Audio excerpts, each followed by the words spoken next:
आज का हमारा टॉपिक है HPV यानी कि ह्यूमन पैपिलोमा वायरस। आप क्या जानेंगे? HPV क्या है? HPV कैसे फैलता है? क्या HPV से स्वास्थ्य को कोई नुकसान होता है? HPV और बिना इलाज HIV पॉजिटिव पेशेंट्स में क्या असर होता है? HPV से कैसे बचे? वैक्सीन किसको लेनी चाहिए? HPV का पता कैसे लगता है? HPV कितना सामान्य है और इसका इलाज? सबसे पहले HPV क्या है? HPV एक शॉर्ट फॉर्म है और उसका फुल फॉर्म होता है ह्यूमन पैपिलोमा वायरस। यह वायरस बहुत ही आसानी से फैलता है। HPV के अनेक प्रकार होते हैं, जिनमें से ज़्यादातर HPV के वायरस से अपने शरीर को कोई नुकसान नहीं होता, लेकिन कुछ HPV के ऐसे प्रकार हैं जिससे हमको जेनिटल वार्ड्स यानी कि प्राइवेट पार्ट में मसा होता है और कैंसर होने की संभावना होती है। वैक्सीन से यह बीमारी हम रोक सकते हैं। HPV कैसे फैलता है?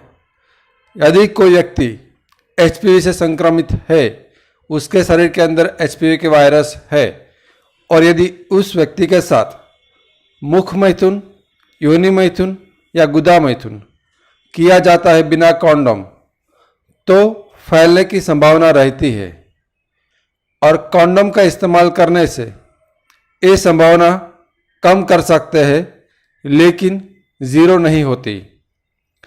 यदि संक्रमित व्यक्ति को कोई लक्षण या चिन्ह ना हो तो भी यह HPV का वायरस दूसरे इंसान में फैल सकता है। ज़्यादातर किस्सों में HIV का वायरस बॉडी में जाने का और लक्षण दिखने में सालों का समय लगता है। HPV से स्वास्थ्य को क्या नुकसान होता है? ज़्यादातर किस्सों में यह वायरस अपने आप ही शरीर में से निकल जाता है और कोई बीमारी नहीं होती। मैं दोहराना चाहूँगा, ज़्यादातर किस्सों में यह वायरस अपने आप ही शरीर में से निकल जाता है और कोई बीमारी नहीं होती, लेकिन कुछ लोगों में HPV से जेनिटल वार्ड्स या कैंसर हो सकता है। यहाँ पर जेनिटल वार्ड्स मेल या फीमेल दोनों को संभावना होती है। HPV से जो कैंसर होता है वो जेनिटल कैंसर, जिसमें फीमेल का वल्वा यहाँ की प्राइवेट पार्ट का बाहर का भाग और वजाइना यानी कि योनि, और स्त्री और पुरुष में दोनों में एनस में हो सकता है और पुरुष में पेनिस में हो सकता है। इसके अलावा गले के पीछे के हिस्से में और टंग मतलब अपनी जबान और टॉन्सिल्स, वहाँ पर भी HPV के कारण कैंसर हो सकता है, जिसको ओरोफेरेंजियल कैंसर के नाम से भी जाना जाता है। आमतौर पर HPV वायरस का इन्फेक्शन लगना और कैंसर होना उसके बीच में काफ़ी सालों का या तो दशक का भी वक्त हो सकता है। जेनिटल वार्ड्स जिस HPV के टाइप से होता है वो सिर्फ जेनिटल वार्ड्स ही करते हैं, वो कैंसर नहीं कर सकते, और जो HPV के वायरस कैंसर करते हैं वो जेनिटल वार्ड्स नहीं कर सकते। कहने का मतलब दोनों किस्म की तकलीफ के HPV के वायरस अलग अलग किस्म के होते हैं।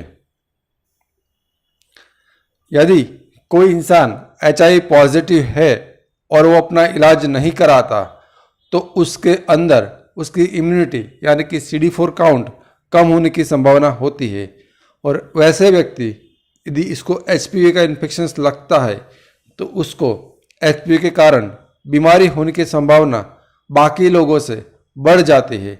इसीलिए हमेशा यदि किसी का एचआईवी का रिपोर्ट पॉजिटिव है तो उसको अपनी एचआईवी की एआरटी मेडिसिन जल्द से जल्द चालू करना चाहिए, और जिन लोगों की दवाई चालू है वो कभी बंद ना करे और कभी भूले नहीं। अब एचपीवी से कैसे बचा जा सकता है? एक रास्ता है वैक्सीन, दूसरा है कॉन्डोम, और तीसरा है रेगुलर चेकअप, और कम से कम अपने सेक्सुअल पार्टनर्स रखें और रेगुलरली चेकअप कराते रहे। अब वैक्सीन किसको लेनी चाहिए? आमतौर पर सबसे बेहतरीन उसका ऑप्शन यही है कि कोई इंसान अपनी सेक्सुअल लाइफ चालू करता है उससे पहले ही इस वैक्सीन को ले लेना चाहिए। आम वो उम्र रहती है 9 से 12।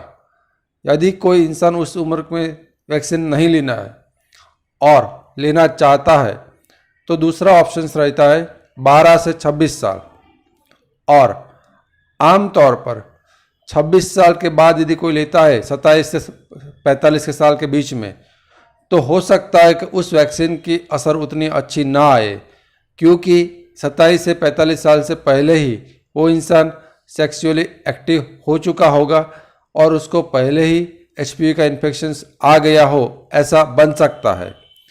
ये जो वैक्सीन्स है वो एचपीवी के कारण होने वाले कैंसर में 90% की कमी करता है और 6 टाइप के कैंसर को रोक सकता है, और हर 5 में से 4 इंसान को अपने जीवन में कभी ना कभी एचपीवी का इन्फेक्शन लगा हो, ऐसा बन सकता है।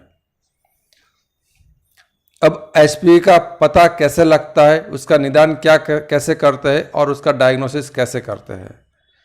फीमेल में सर्वाइकल कैंसर, सर्वाइकल मतलब जो बच्चेदानी है उसके आगे का पार्ट है उसको सर्विक्स बोलते हैं, या तो बच्चेदानी का मुख भी आप बोल सकते हो।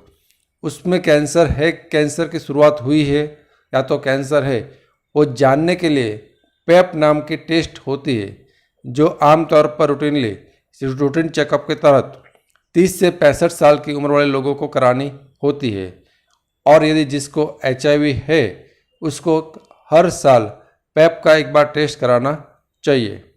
यदि इस पेप टेस्ट में किसी को कोई गड़बड़ी मिलती है तो उसको कंफर्म करने के लिए बायोप्सी का रिपोर्ट डॉक्टर्स करा सकते हैं। और तीसरा होता है एचपीवी टेस्ट। अब एचपीवी कितना सामान्य है? यह एक बहुत ही सामान्य और आम तौर पर देखने वाला इन्फेक्शंस है, और ये बहुत ही आराम से बहुत तेज़ी से फैलने वाला इन्फेक्शंस है। अमेरिका के एक अध्ययन में पता चला है कि अमेरिका में हाल में 8 करोड़ लोग एचपीवी से संक्रमित है। मैं यहाँ पर बताना चाहूँगा कि हाल में अमेरिका की वस्ती पॉपुलेशंस करीब 35 करोड़ है, मतलब इंडिया का चौथाई भाग।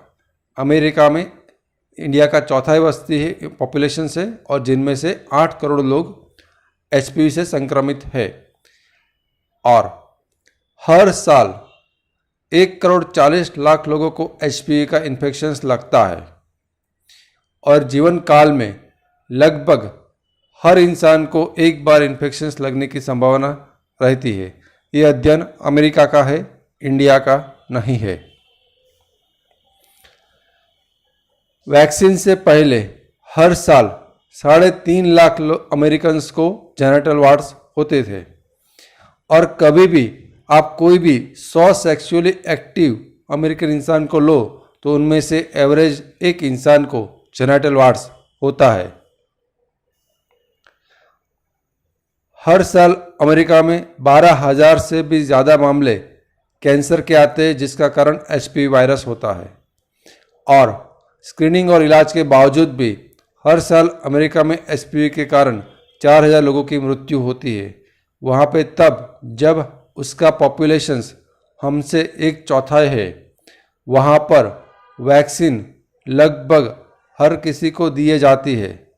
वहाँ पर डायग्नोसिस और ट्रीटमेंट की फैसिलिटी हमसे काफ़ी अच्छी है, तभी भी यह तकलीफ़ वहाँ पर इतने बड़े पैमाने पर है। इसका इलाज क्या है? एचपीवी को मार सके ऐसी कोई दवाई नहीं है। वह जिस इंसान का वायरस रहेगा कि जाएगा वो खुद बॉडी डिसाइड करता है अपनी इम्यूनिटी के आधार पर, लेकिन हम किसी दवाई के आधार पर इस वायरस को मार या तो निकाल नहीं सकते। जेनाइटल वार्ड्स किसी का होता है तो उसका इलाज होता है। यदि कोई इंसान जेनाइटल वार्ड्स हुआ है और उसका इलाज ना करे तो उसमें 3 संभावना रहती है। इलाज ना करने के बावजूद भी वो वार्ड्स ठीक हो सकते हैं। दूसरा ऑप्शन ये भी हो सकता है कि वो जितना है उतना ही रहेगा, ना तो बढ़ेगा ना तो कम होगा। और तीसरी संभावना वो भी है कि वो वार्ड्स बढ़े। वार्ड्स यानी कि गुप्त रोग में होने वाला जो मसा है वह। यदि किसी को कैंसर, सर्वाइकल प्री कैंसर है, मतलब कि बच्चेदानी का जो लेडीज़ के अंदर बच्चेदानी का जो मुख है उसको सर्विक्स बोलते हैं। यदि कैंसर प्रॉपर हो जाता है वो, लेकिन कैंसर होने से जो पहले की स्थिति है उसको बोलते हैं प्री कैंसर। यदि हम जब आगे का शुरुआती स्टेज ही है तब हम उसका पैप टेस्ट से पता लगा ले तो उसका इलाज भी मुमकिन है। और यदि किसी को एचपीवी के साथ जुड़े हुए और कोई कैंसर है और उसका शुरुआती स्टेज में पता लगा लेते हैं तब भी हम उसका पूरी तरह से इलाज कर सकते हैं और वो मिट सकता है। लेकिन इसके लिए ज़रूरी है कि रेगुलरली बॉडी चेकअप किया जाए और कैंसर के शुरुआती स्टेज में या तो कैंसर की शुरुआत हो उससे पहले ही प्री कैंसर के स्टेज में हम उसका पता लगा लें। हम हर शनिवार और रविवार दोपहर को 1 बजे नया वीडियो अपलोड करते हैं। यदि आप मेरे से ऑनलाइन कंसल्टेशन करना चाहते हो तो आप स्क्रीन पर दिए गए व्हाट्सएप नंबर पर मैसेज के थ्रू संपर्क कर सकते हो। मैं doctor Ketan Ranpariya, HIV AIDS specialist. और आखिर में चेतावनी, यहाँ पर कही गई बातें एक आम जानकारी के लिए है। समय के साथ विज्ञान बदल सकता है। किसी भी जानकारी को अपने जीवन में लागू करने से पहले उस विषय के स्पेशलिस्ट डॉक्टर से व्यक्तिगत रूप से राय लेना अत्यंत आवश्यक है। धन्यवाद। हम अगले हफ्ते फिर मिलेंगे।